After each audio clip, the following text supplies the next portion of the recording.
ओम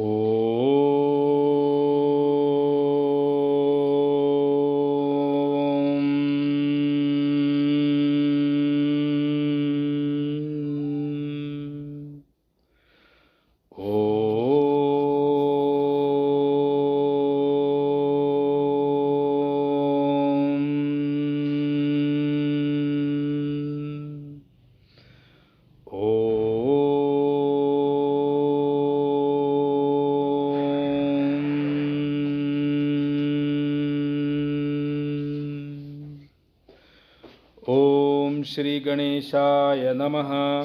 ओम श्री सरस्वत्यै नमः। ओम श्री गुरुभ्यो नमः।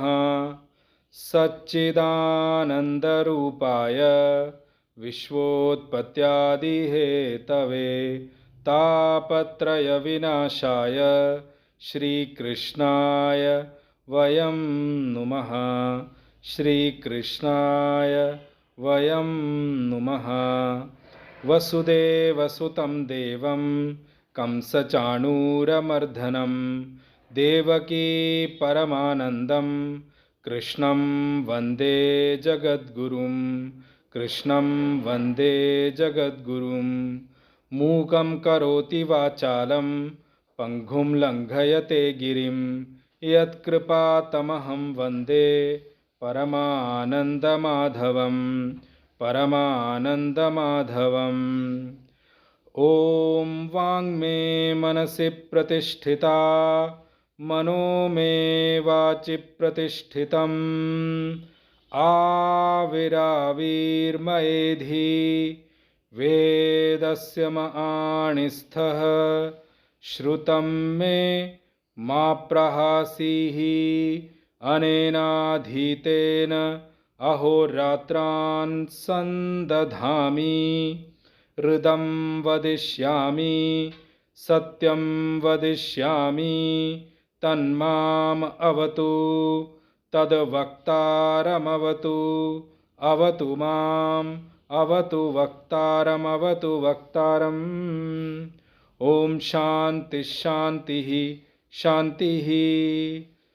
ओम नारायणं नमस्कृत्य नरं चैव नरोत्तमं देवीं सरस्वतीं व्यासं ततो जयमुदीरयेत्। श्रीकृष्ण गोविंद हरे मुरारे हे नाथ Narayan Vasudeva जिह्वे पिबस्वामृतमेतदेव Govind Damodar माधवेति।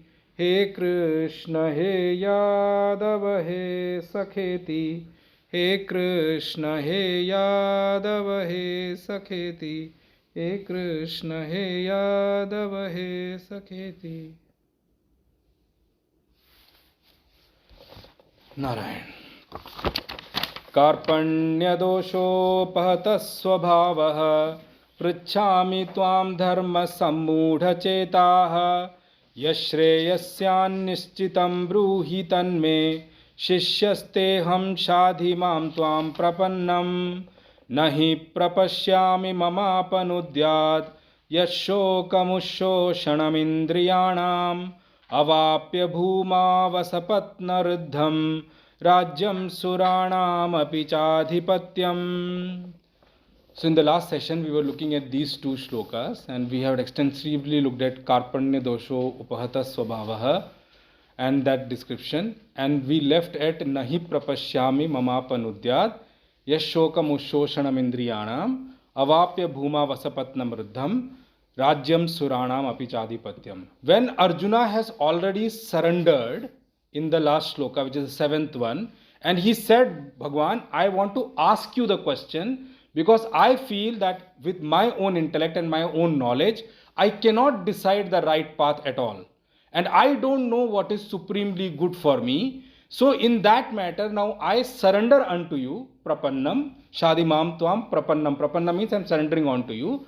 What is my status now in front of you? You are my Guru and I am your Shishya. Shishya te aham. I now accept that I am your Shishya, I am your student. I am your actually disciple is the actual word for Shishya. By the way, in the last session, when I was discussing this, in a normal parlance, you can see the word as student. Because the moment you use this word as disciple, no, many people have many kind of objections because it's not really easily understood. Actual shishya word translates into disciple. What is the actual form of disciple? The one who submits to the discipline of the person whom you are surrendering on to. So that is the word where the word disciple comes from. Actually, students in the normal parlance actually should be following that. They should be submitting to the discipline of the teacher to grasp the knowledge. But chalo, that's a different subject altogether. I don't want to talk about that right now. There is a different thing going on altogether. But actually, when you say discipline, submit to discipline means then let your teacher teach you. That's why I use the word Shadi Mam. I used the word last time. Please start ruling over my intellect. Ruling over my intellect means please start teaching me. Full stop. That's the simple meaning of the word. But Shadi Mam. Start teaching me. I am ready to accept your teaching now. Aham Shishya te aham. Shadi Mam, you start teaching me now. I am already surrendering on to you. So, Arjuna could have stopped at this shloka because he's already surrendered. And all that which needs to be, told to Bhagwan in terms of giving the knowledge has already happened. So he could have stopped there. Maybe Bhagwan must have looked towards Arjuna and asked him, all that is okay, but why do you think I should teach you? What is the problem now? You may have said that karpanya dosho, upahata swabhava, all those things you said. But what is the problem now, Arjuna, you tell me? So he uses the next shloka to further explain to Bhagwan that where he stands currently today. He says, Nahi prapashyami mamapanudyat yat shokam ushoshanam indriyanam. We used that explanation in the last session also. He says, Bhagwan, mama shokam apanudyat, to come over my sorrow or to resolve my sorrow, yat tat nahi prapashyami. I don't see anything. The word used here is prapashyami. See, when we use the word in Sanskrit, pashyami means I do not see. But why he has used the word prapashyami? The word here, prapashyami, means prakarshena pashyami. See, Sanskrit, I told you, every word has got a meaning in its deeper sense. He could have very easily used the word pashyami and moved on. But he says, not that I don't see. Prakarshena pashyami means that the seeing has also got an impact and weight. Bhagwan, I don't see at all. In distant way also, I don't see any resolution to my sorrow. Yat shokam, my sorrow, I don't see any resolution to that. So Arjun, what is the state of your sorrow? It's become unbearable. See, that's why I wanted to, come back to this point. It's become unbearable. To show the unbearability, he's saying one word here. How is this sorrow now? It's utshoshanam indriyanam. It has started burning my senses. When I use the word burning my senses, the word is all the senses have got some effulgence, right? They have got some light into it. When you say start burning means it has start, moving away all that effulgence of my senses. I have become lifeless. I am moving in. He's already explained in the previous chapter when he says Sidanti mama gatrani mukham cha parishushiti. He already explained all those symptoms. I cannot stand. My senses are losing control, are losing power, and I'm moving towards becoming lifeless. So he says, the word utshoshana means actually my indriya, my senses are being exploited to the extent possible by my sorrow. So I don't see any resolution in the distant future that by my own knowledge, I can resolve my sorrow. And he says what? How does he see this whole situation like that? He explains it further, which I told in the last session also. It is the display of Arjun's Vairagya. Arjun in the first chapter has also said, I don't want, in the 32nd shloka of the first chapter, he said, I don't want Rajya, Sukha, Bhoga, I don't need all those things, Bhagwan. I don't want to live also by killing them. He used that word. He displayed the Vairagya. But if you remember my last session, I used one word in Vedant. Vivek Vairagya has got a definition. Vairagya's definition in actual Vedant is Iham Utra Artha Falabhoga Viraga. Somebody who don't want any fruit of any of his actions of the past here also and in the next life also. See, when you say Uttara, na, in the other life, the other life is actually talking about heaven and other lokas. Many people, when you see the composition of people's action, many people do a lot of punya karma. You say many people do a lot of good action, by the way. But what deciphers each people is what is the intent behind it. So some people do it for their popularity here. Some people want to be called Samaj Sevi. Some people want to, gain many things here itself, in this loka. So that's the first level of desire for fruit. The second level of desire for fruit is, some people say, I do all the punyas. Why? Because forget about this loka. I want to enjoy heaven. Achha, have you seen heaven? No, I've heard a lot about it. And many scriptures discuss a great detail about the heaven and other things. I may not need too many fruits in this life. Of course, I need Aishwarya, I need wealth and other things, but mainly I want in the next life. I have heard a lot of stories about Swarga. Any scripture you pick up, the way Swarga is defined, it's really mind-boggling, by the way. Anyway, so some people have this desire to enjoy the fruit of the other action. So now you see, Arjun here, but in this shloka, he is denying the fact that, displaying his vairagya, saying that, I don't need any fruit here, I don't need any fruit there also. That is why he uses the word here. He says, nahi prapashyami mamapanudyat yashokam ushoshanam indriyanam. Then he uses the word avapya bhumau vasapatnam ruddham. Even if I get not a few pieces of land, bhumau, the entire earth.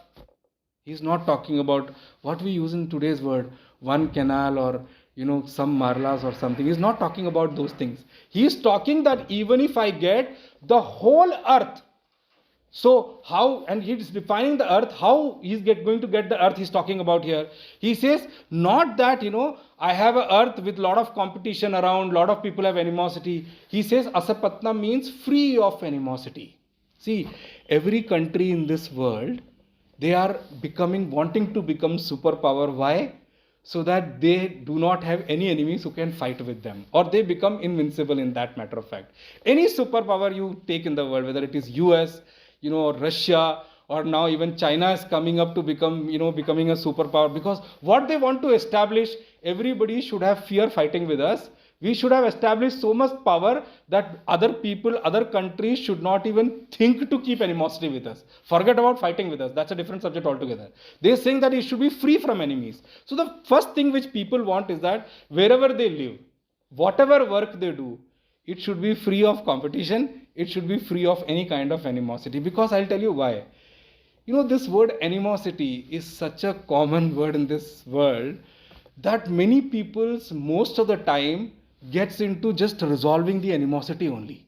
How much time a country can fight, how much resources needs to be spent on just fighting this. I'll just give you a small example. India and Pakistan. If we both can, live peacefully, both would have developed and become a superpower in its own spheres. But how much time is wasted in just managing these things only? Unnecessary time and resource wasted. And what are you getting? You're getting nothing. You are giving chance to the other countries of the world to encash your animosity.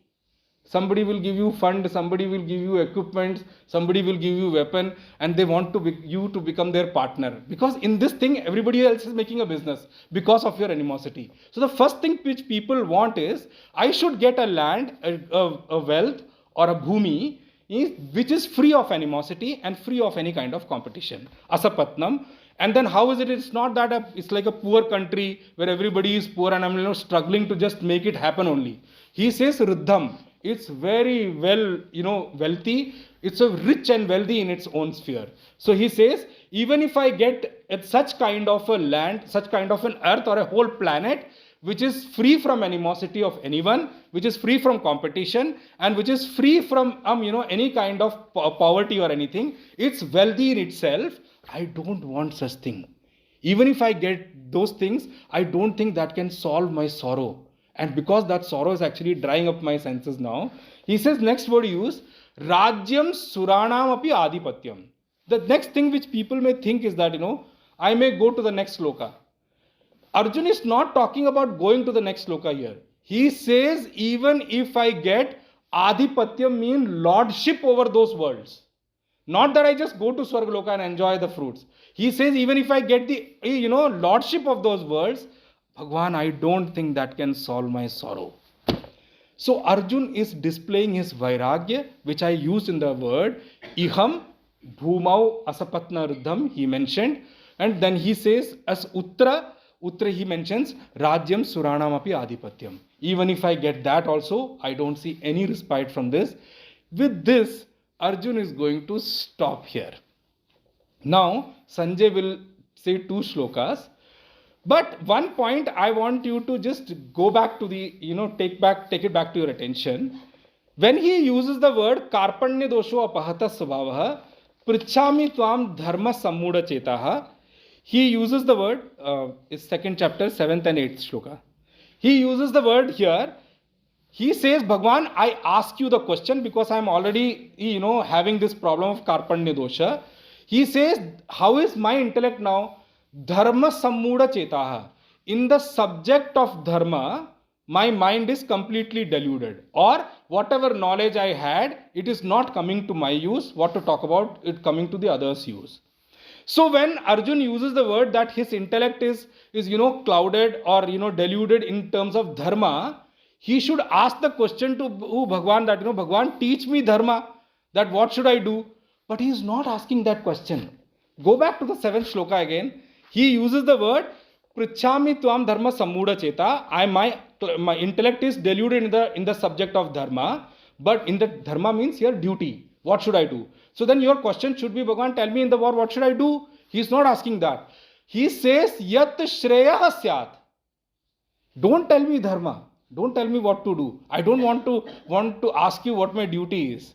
I know that. You teach me that which is supremely good for me. Shreya. I explained the word Shreya already.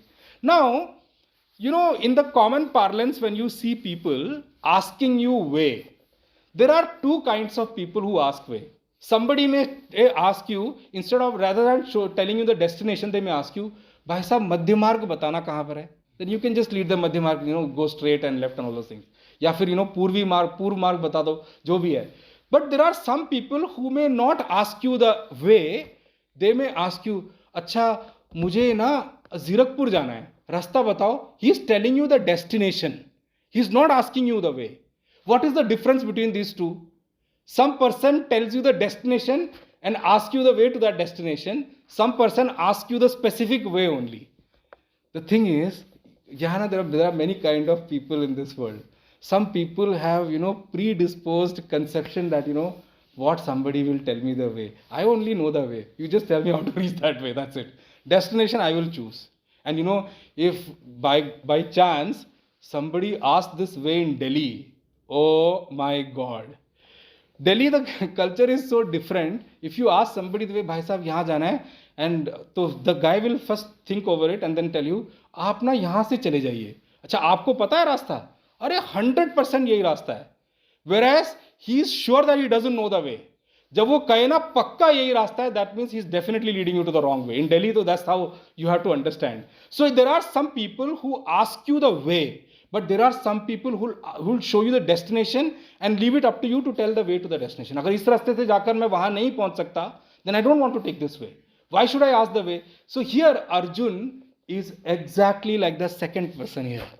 He is telling Bhagwan the destination. He is telling Bhagwan, don't tell me what to do here. Don't tell me my duties. You don't tell me to stand up and fight here and how to fight and all those things. I don't want to know. You tell me that which will take me to the supreme destination, which is my supreme good. Yat Shreya, by which I will reach my actual goal of human life. Shreya means that. where I will reach, why I have come into this body, why I have come into this life. So yat shreyah syat, whatever is that supremely good for me, Bhagwan, please tell me that. So he's just telling Bhagwan the final destination, what he has understood. Now, in the last class, I touched base on one thing. See, for a student who's become an actual student, this is the right way of his representation. I told you something about Upanishads in the last class, right? I told you about Vedanta and Upanishads. There are many Upanishads which are there. One Upanishad particularly I'll pick because I want to just draw reference to this case of Arjuna. There is an Upanishad by the name Katha Upanishad. The name is Katha Upanishad, by the way. Katha Upanishad is basically a story of a child who sees his father giving away, in terms of donation, some cows after a yag or after a sacrificial fire ceremony. Father is donating cow. This child, he definitely has, sanskar or culture coming from past life, which I can see in this case.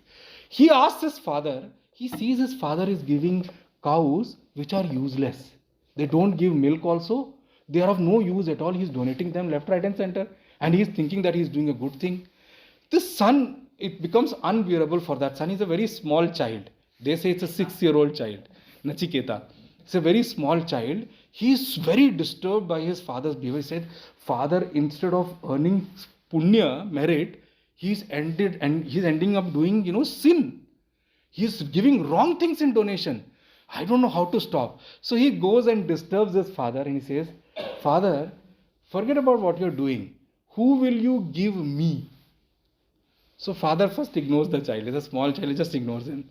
He again asks the same question, who will you give me? So father again does not respond. The third time, father gets really upset. Like any other father who may become upset after, again and again asking the same question. This time the father says, in anger, he says, go, I'll give you to death. The child takes it very seriously. The child sits down and he makes a resolve that I will go to Mrityu Loka.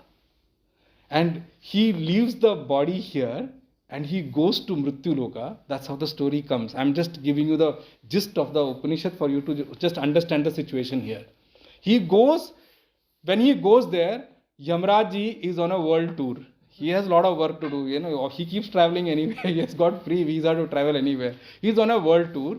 So his Dwarpal, the guards at his place, they say, this child goes and says, I want to meet Yamraj. He goes and straight away asks, for Yamraji only. He said, I want to meet the Lord of Death. Lord of Death is how we call Yamraji. He said, I want to meet Yamraji.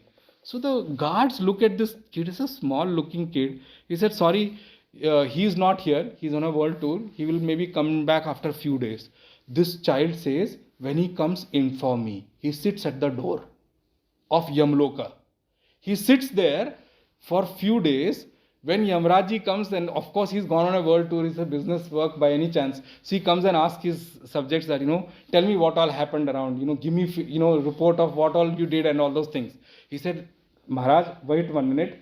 Forget about that first. There is a kid who has been waiting for many days outside without food and water. He said, who is that kid? He said, bring that kid here. So he brings that kid, and the kid, he's already got Purva Janma Sanskara. He's got that Mumukshutva already. He goes and asks Yamraj, teach me about the self-knowledge. Yamraji is stunned. What is this kid asking, such a small kid? So Yamraji, what he does, he gives a lot of kind of things in terms of giving him pralobhan that, don't worry, you go back, I'll give you kingdom. All that what Arjuna is saying, he offers him everything. He says, I'm sorry. I have already seen all those things. I don't want any of those things. You teach me what is self-knowledge. Yamraji fails in front of him. And the whole Upanishad is the self-knowledge taught by Lord of Death to that small kid called Nachiketa. So that's his level of Vairagya here. He says, I've already seen the world. I've already seen that none of these objects in this world can give me permanent happiness.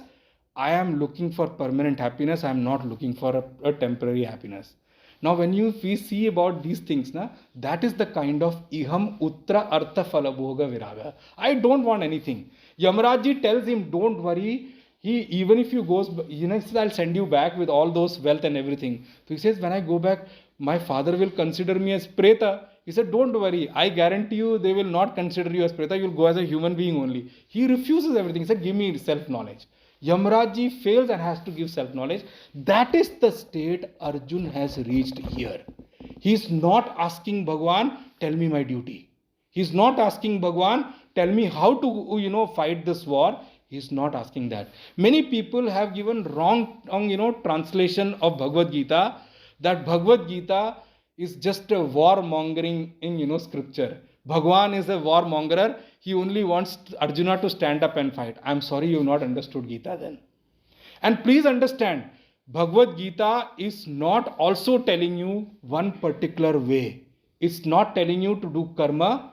Why I'm using this word is that, in the other sessions, I take this in the beginning itself. I told you many commentaries available on Bhagavad Gita.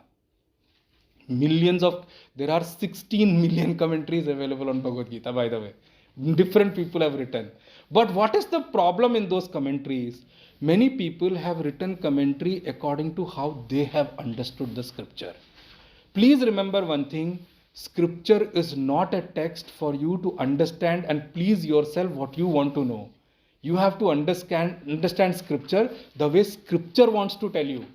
So Bhagavad Gita is not proposing you to go one way. It's not proposing you to do karma yoga. It's not only, favoring bhakti yoga. It's not only favoring dhyana yoga.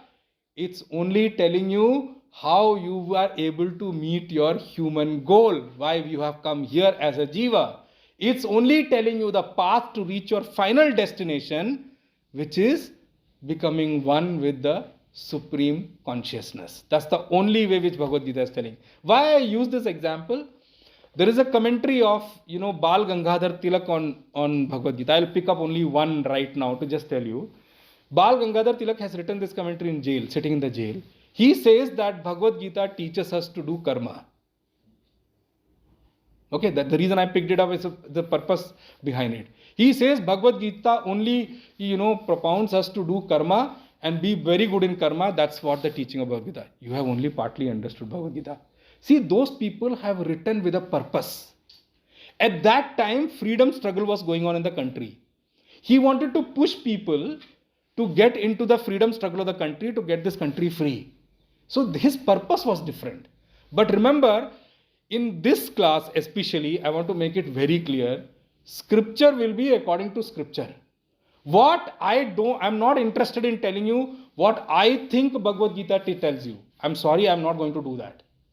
If I do, and I come to know that, I'll correct myself in between. That's not my purpose. The purpose here is very clear.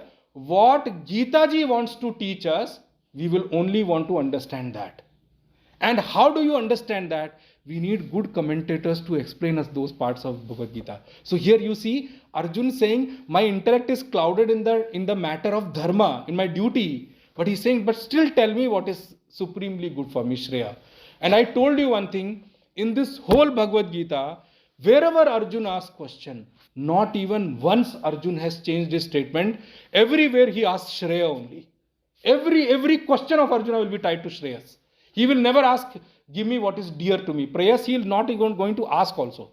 I'll show you wherever the question comes, wherever Arjun asks that question, you will see the beauty of Arjun. He has never ever got derailed from his final goal.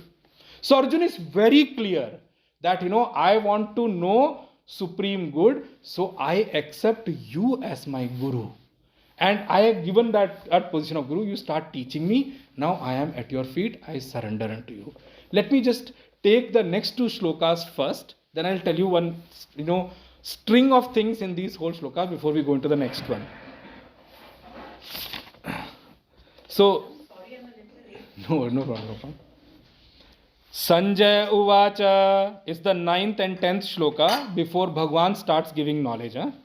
Sanjay Uvacha evam uktva hrishikesham gudakeshah parantapa nayotsya iti govindam uktva tushnim babhuvaha tamuvacha hrishikeshah prahasanniva bharata senayorubhayor madhye विषीदन्तमिदं वचः.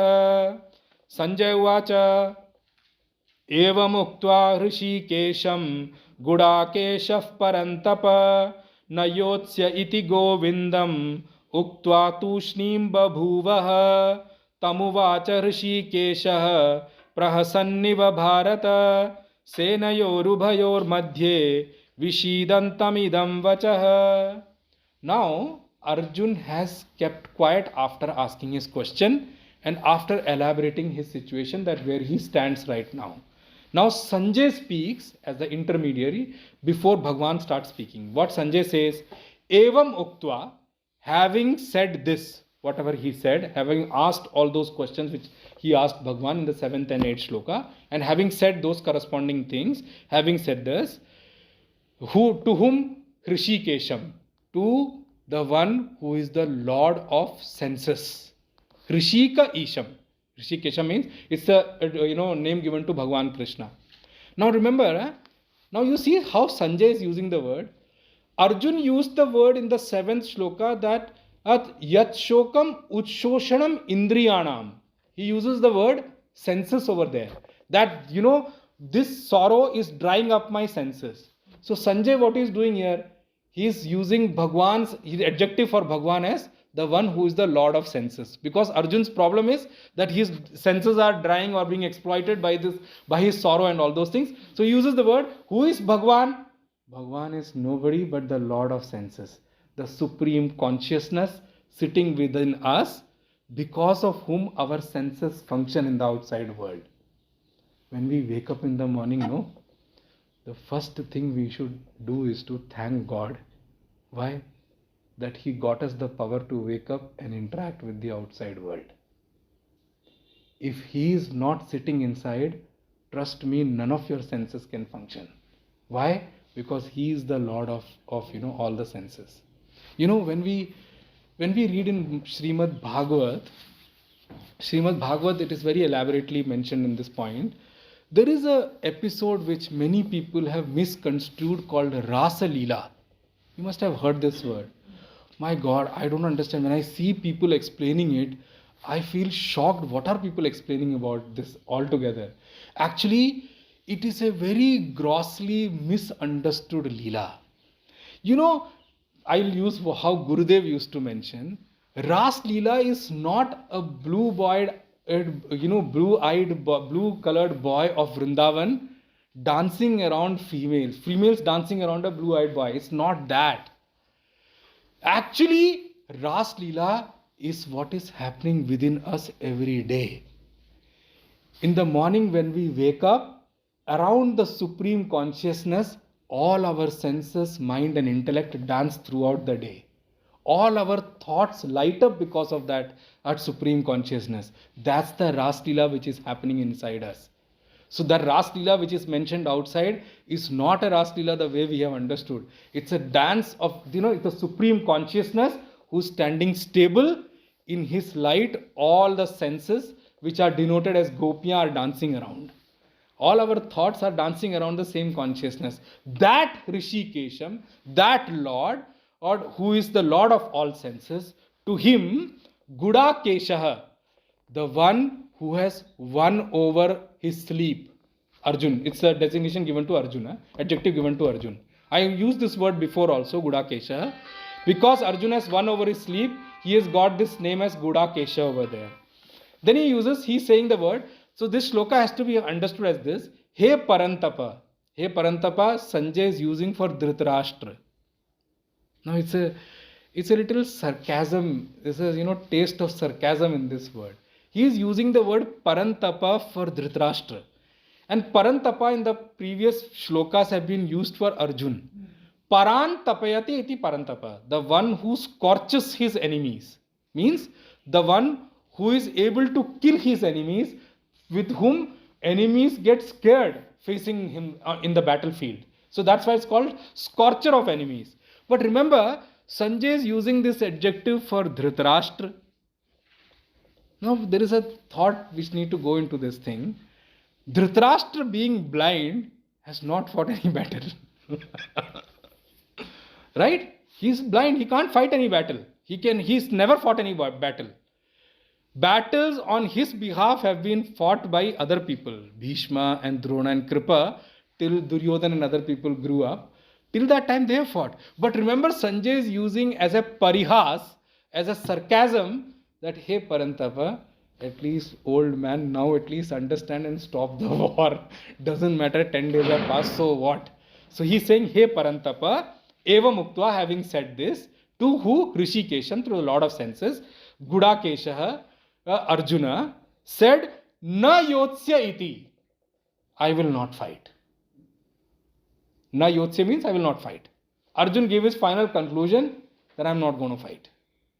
He is not asking Bhagwan, should I fight or not? He is just giving his verdict that this is my state, you want, you teach me, I will not fight. Full stop. He's already kept his bow and arrow already before in the first chapter end only we saw that. So he's saying, Na yotsya iti govindam uktva. He says, having said that, I will not fight, to who? Govinda. You see here, they have used two words here for Bhagwan.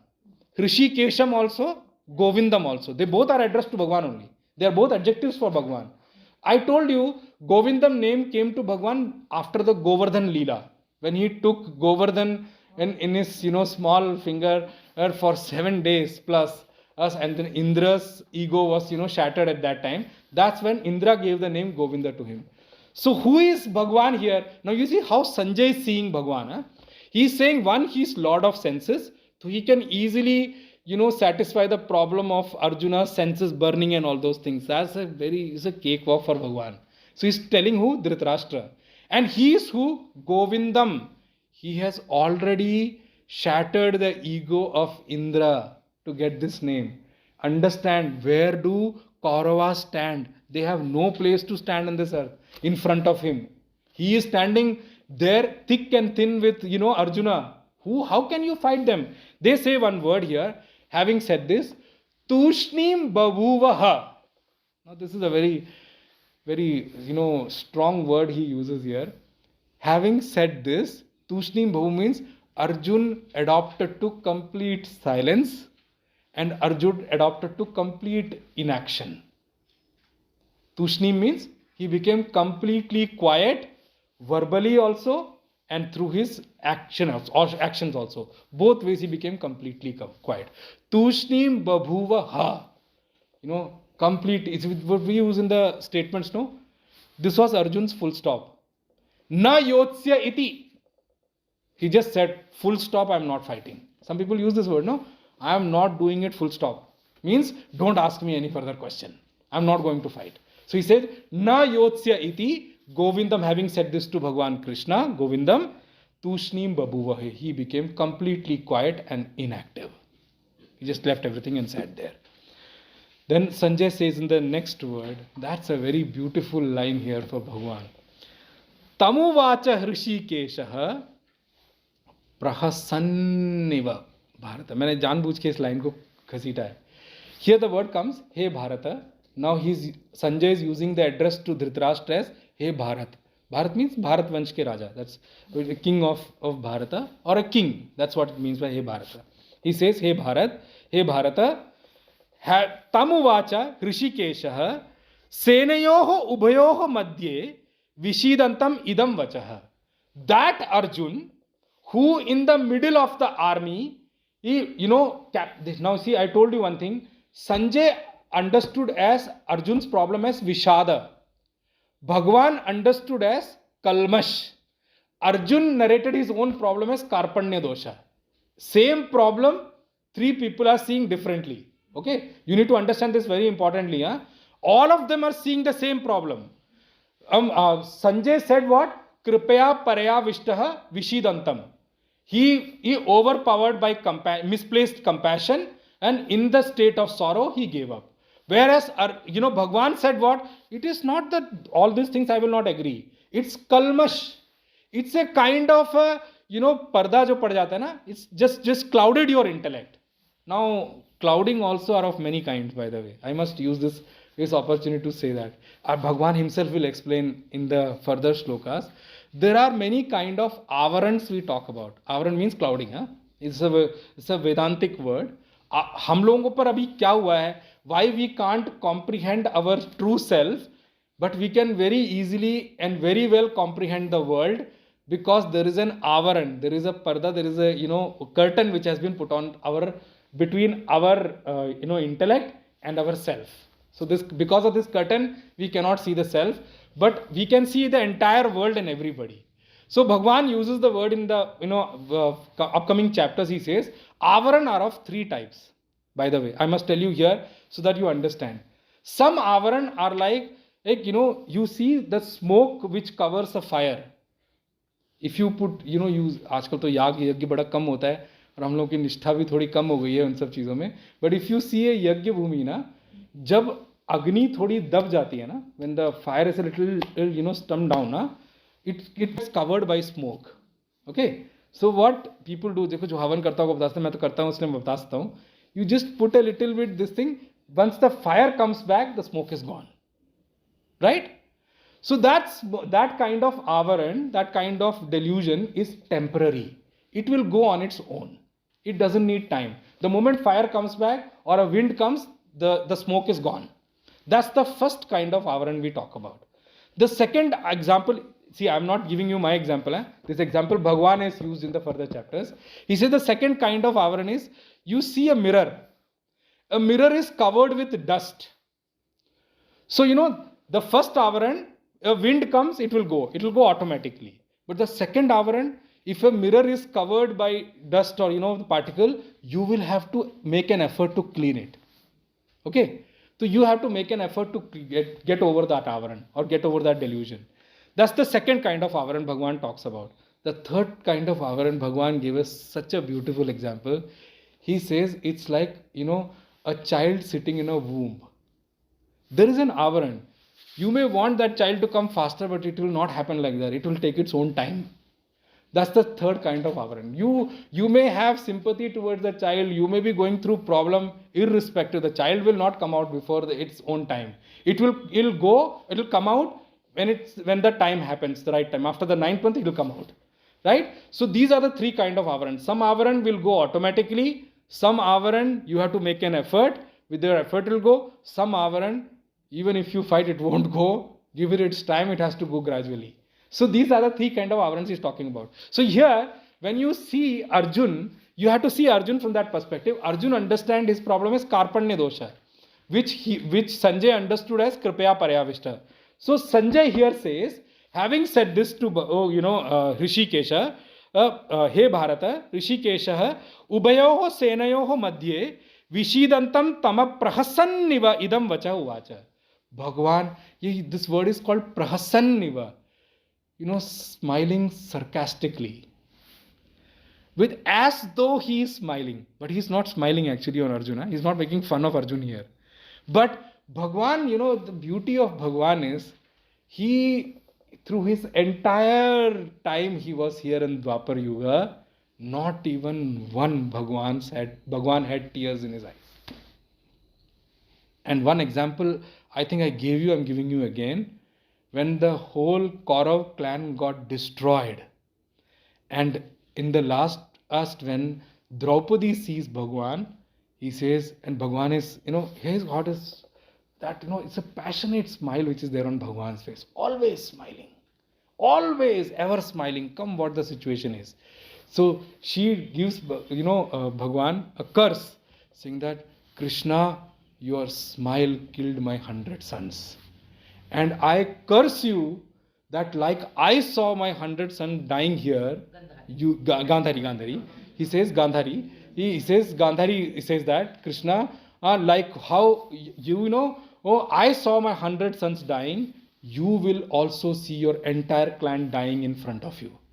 So Bhagwan gives the same smile, not even a single change on his smile. He says, Mother, he folds hand and says, Mother, you did not curse me. You announced what is going to happen in the future. I already know it and I have only planned it. Gandhari is shocked. What is Bhagwan saying? And it is what happened also. The whole Yadav clan fought and died in front of Bhagwan. And Bhagwan did not do anything to just change it. This is how Bhagwan lives. He knows in and out of everybody. So, you don't have to be worried about anything. So here, as though he is smiling on what Arjuna said, Bhagwan starts saying these words to Arjuna. And that's how Bhagwan Uvacha starts from there. Now I want to bring one more thing to your attention. If you see in the, there is Bhagwan Uvacha in this chapter also in the beginning. The second and third shloka, go back to second and third shloka. I want to show you something from there. I told you, wherever Bhagwan Uvacha comes, you have to have a different level to understand what Bhagwan is saying. You see, all those interpretations which, Sanjay has done of Arjuna's problem, Kripaya Parayavishta Vishidantam, I'm not coming to that now. Here Bhagwan says, Arjun, whereas this dirt, Kashmalam means dirt here. Huh? Dirt means, what is the dirt within us? Our ignorance. Our ignorance is our dirt. Okay? Whereas this Kashmal come into your head now. At this time, when the war is announced, the conches have been blown already, we are standing right in front of each other, and we have already, thought over this war for such a long period of time. And we all understood that this war has to happen. So he says, from where has this dirt come into your mind? Kashmal has come into your mind. And that to what? Vishame samupasthitam, which is not right at this moment.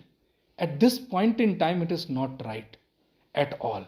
See, if, our internal problems come at the time when we are sitting alone and all those things, it's okay. But when we get into act, suddenly we started acting on something and this comes, why am I doing it? I don't understand.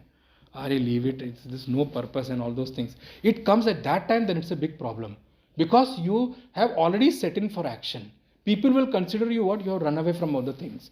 And remember, for a Kshatriya, Yuddhe Palayanam, Bhagwan will again and again, push Arjun. Arjun, for a Kshatriya, running away from war is worse than losing a war. See, no Kshatriya ever has to come up to this point that he has to win all the battles. Winning and losing in a battle is natural. But if you run away from war, then, I'm sorry, that's not allowed for Kshatriya. It's not allowed at all. So he says, in this point in time, it is not right. Vishame samupasthitam. Then he uses three words, anaryam, ajustam, aswargyam. He uses the word here, where Arjun, and akirtikaram. He uses the things here. Arjun, anarya justam, it is not suitable for you, because when it says suitable, and at the time when we fall into a difficulty what to do, and we may not have guidance from the right people, the best way to do, think what you should do or decide on what you should do is how people of that stature has acted in those situations. When I explained this word anaryam, I said ignoble, but that's a very literal translation of the word.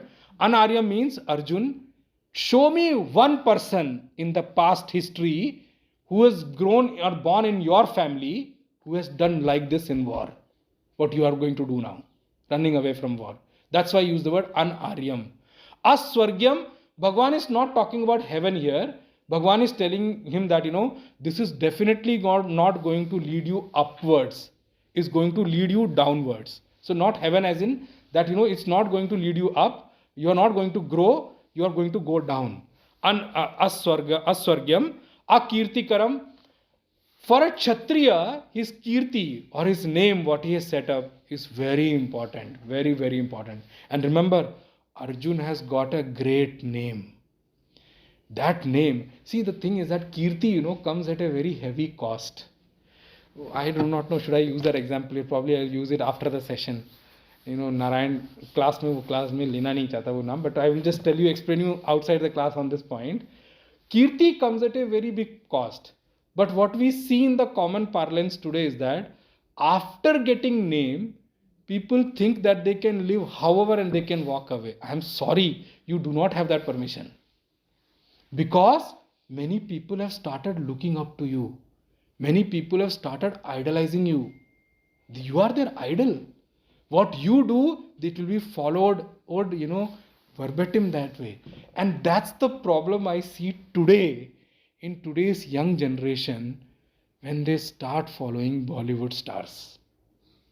Sorry, I have to use this word, but there is a big problem there when you start following that, because in their life is definitely not right at all. Many things are wrong. And when you start idolizing that person, you will start picking up the traits, because our mind, our internal equipment, the way we turn it, it will start accepting signals the same way. You have to turn yourself. Who you turn towards, who you idolize in your life, you have to decide very, very carefully. When we come to scriptures, we tell how beautiful it is to idolize, Lord Krishna or Arjuna. In my class, I many times told you, if nothing, at least try to become like Arjuna, you will get the knowledge automatically. See, that's kind of heroes we talk about. The other ones who we so-called, call them as heroes today, they are only entertainers. They are not heroes of life. Heroes of life, you should look up to people fighting in the border. There are many heroes which come out from there, who have spent their life fighting for this country. There are so many heroes in our own things, but we don't look up to them. We start looking at something different.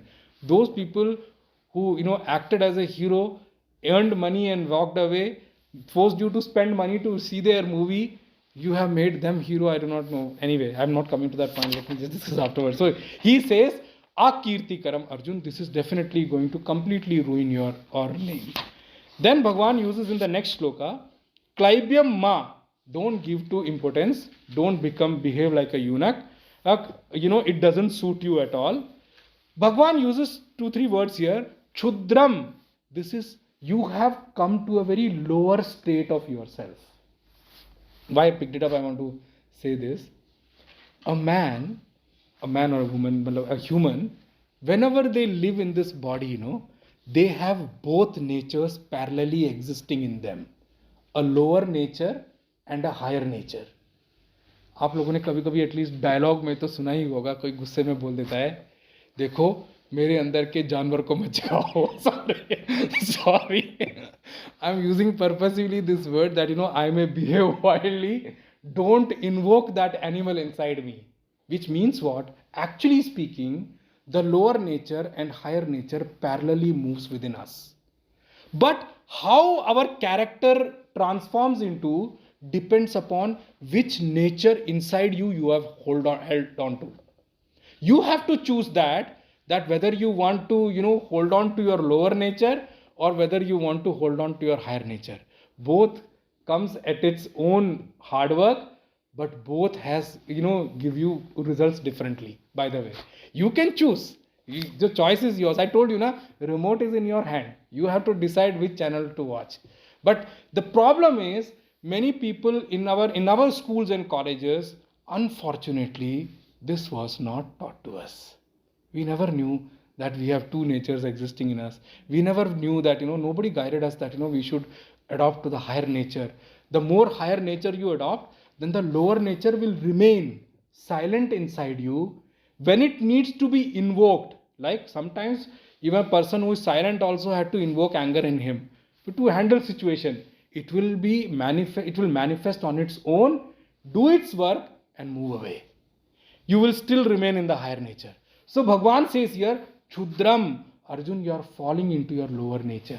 And what I see it, Bhagwan says, I see it as what? Hridaya Daurbalyam. It's the weakness of your heart. You haven't understood the things. This is where I was explaining in the last session also, at the end of the class. Love in itself has got two sides, which I was explaining in the last session. You can either rise in love or you can fall in love. I'm purposely denoting it by my hand movement. Why? Because commonly used word is fall in love. Fall means you are falling. That's why it's a problem. You should rise in love. How do you rise in love? That's the thing which we need to understand from this shloka here. Bhagwan is using the word, Arjun, your love has become your heart's weakness. Why Arjun is doing all these things? Because he's seeing Bhishma Pitama the way he's seeing now. Oh, he's so respectful. Why? Didn't Bhishma Pitama know that he's going to fight with you? Did he even once come and tell you? It's going to be Arjun and Pandavas, who I have only, nurtured them. I should not kill them. Did even once Bhishma Pitama say that? No, not at all. The second thing you have to understand is, they all know that the war is inevitable. A lot of discussions had happened, a lot of opportunities were given to stop this war. Did they act at that time? Now what is the point of telling that they are relations and all? I told you, when a soldier fights at the border, I'm sorry, he has to fight with the feeling that I'm fighting with an enemy. Maybe somebody before partition may have gone there, he was my closest friend or something, but when you fight, you cannot fight with those feelings, because if you don't kill them, they will kill you. Simple as that. There you are not fighting for yourself. Arjun forgot that Arjun is not fighting here for himself. This is a war of dharma and adharma. You moving away from this war, that means you are going to move away from dharma. That means you are going to make sure that adharma spreads here. And it is very well known from Mahabharata that Kauravas were completely adharmi. And remember one thing, however strong, however, at a position adharma may be, at the end of the day, adharma has to get defeated. Full stop. Dharmo rakshati rakshitaha, dharma eva jayati. All these words denote only that. You may be however strong, however clever, doesn't matter. If you have adopted the marg of dharma, you have already defined your defeat in life. 100% sure. Clever to clever, a thief may be however clever he may be, but he knows one thing for sure, one day I will be caught. The same thing. Too late. I'll come to your point, just hold on. It's never too late in life to answer immediately. If he realizes it, he can start then also. He may be punished for what he did, but he may be freed after his punishment also. But if he continues to do that, now since I am late, what is the matter? Let me see in the next life, then continue. Then your choice is yours. The same thing goes for corruption also. See, I understand corruption is a big problem in our country also, in many countries outside also. But people who do corruption, they don't understand.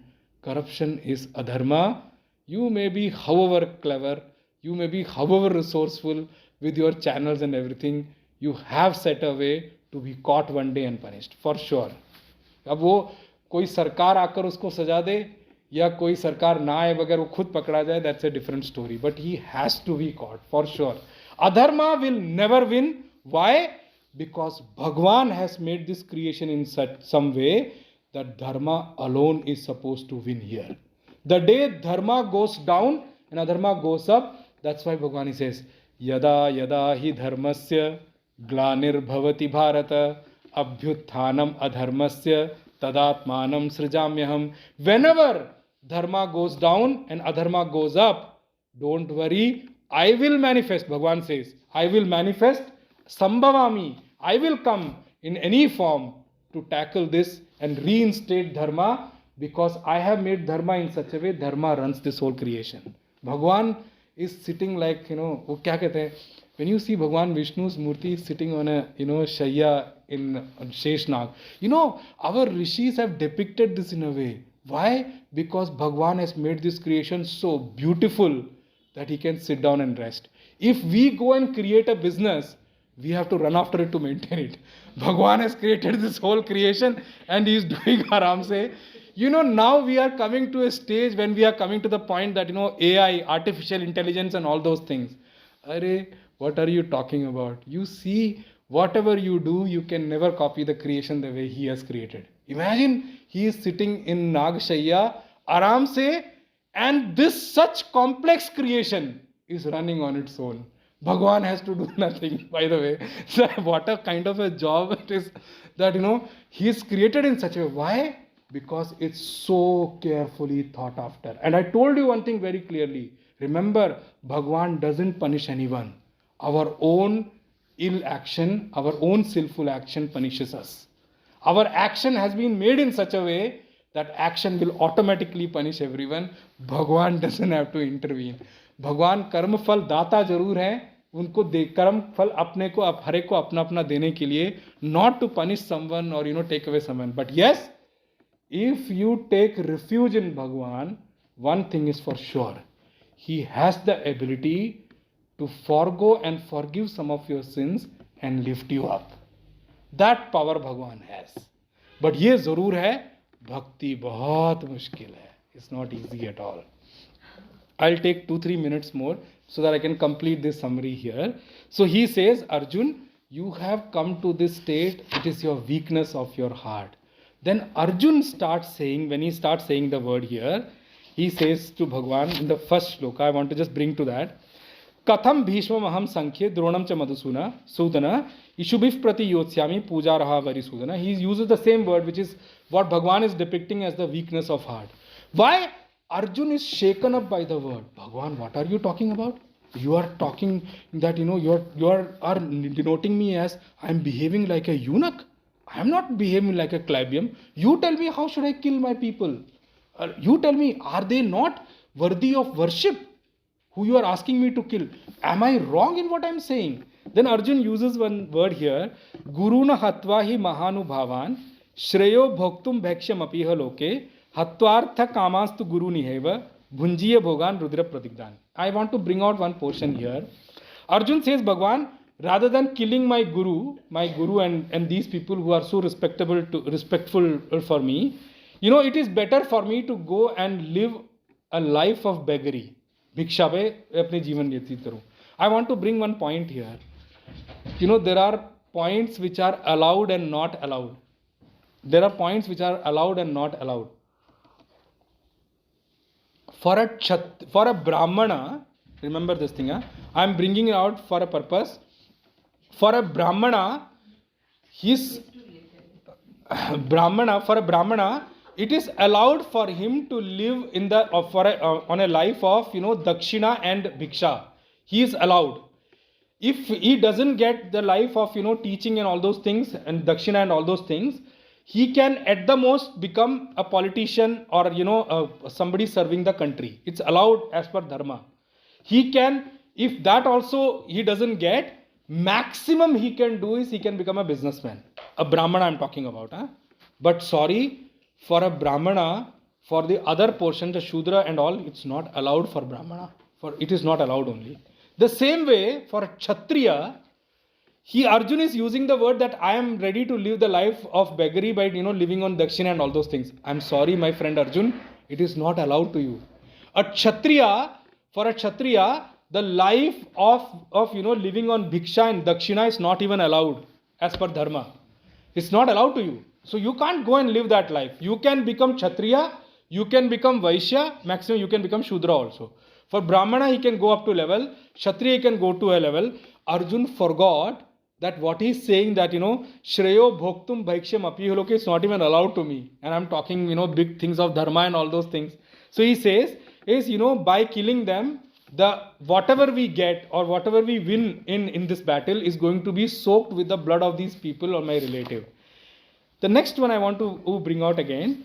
Na chaita digmaha kataranno gariyo yadva jayama yadivano jayayu yaneva hatvana jiji vishamaha tevasthita pramuke dhatta rashtra. For who I was thinking of winning all these things, they are standing in this war to be killed. So I do not know what I am supposed to do here. Now, the thing I want to say here is Arjun, when he brings the previous shloka, the fifth one, he says, Hatvartha kamastu guru nihaiva, bhunjiya bhogan rudra pratigdan. Arjun uses the word here, out of the 4 purushartha, which is what? Dharma, artha, kama, moksha. He uses in the 5th shloka, hatva, artha, kama. He uses 2 words here, 2 purusharth here, artha or kam. By killing them and earning the artha and kam, artha means wealth. Kam means, fulfilling your desires. Artha and Kam. We have 4 Purushartha, Dharma, Artha, Kama and Moksha. Now you see here Arjun talks about Artha and Kama, but there is no mention of Dharma and Moksha here in this shloka. That's what I wanted to point out in this shloka before moving on. Arjun very clearly says, Artha and Kama I know. Dharma he is not talking about and Moksha is not even talking about. But in the 7th and 8th shloka, Arjun uses the word dharma and he uses the word moksha. He says dharma sammuda chetaha, in the matter of duty dharma, I am deluded. I cannot think. I cannot make a decision. And Shreya is moksha. So he uses all these words here. From the next session onwards, we will get into Shri Bhagavan Vacha. I want to tell you one thing very honestly here. When I use the word Shri Bhagavan Vacha, please remember every shloka, may not be every shloka, but every shloka had to be explained a little bit lengthier, number one. Please don't be impatient. That's number one. Number two, some shloka may have to be explained in 2-3 different forms. Okay, to get to the detail of the whole thing. But, for the next class, for the next session, which will happen in the first week of February, I want to use this text here. This is Shankar Bhashya on Bhagavad Gita. Okay. Bhagwan Shankaracharya gives an elaborate Sambandha Bhashya. Sambandha Bhashya means a connection of these shlokas till now to the next shloka of Bhagwan Vacha to lead you to there. But remember, Bhagwan Shankaracharya, he has written preface also, which I spoke to you about. In his preface is very clearly mentioned, Bhagavad Gita is a textbook which will lead you to your Shreyas. Only. Only means, there is a reason I am saying only.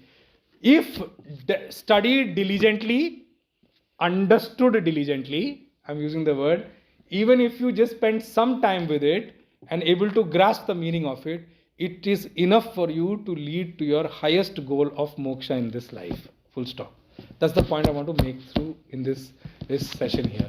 So anyway, Shankaracharya will talk about, and remember one word which Gurudev said here. Some lady went to Gurudev and said, Gurudev, I have gone through Bhagavad Gita 20 times. So Gurudev looked at her and said, has Bhagavad Gita gone through you even once? So the purpose of this class is, it's not a college or anything. I'm not running around, finishing a syllabus. The purpose is whatever we get, because we do not get to come back. Whatever we get, whatever we know, we understand it and move on. Okay? Ayyo. Kayena vacha manasendriyairva buddhyatmana va prakrite svabhavat karomi yadyat sakalam parasmai narayanaeti samarpayami Shriman Narayanayeti samarpayami Om Purnamadah Purnamidam Purnat Purnamudachyate Purnasya Purnamadaya Purnameva Vashishyate Om Shanti Shanti Shanti Hari Om Shri Gurubhyo Namaha Hari Om Tat Sat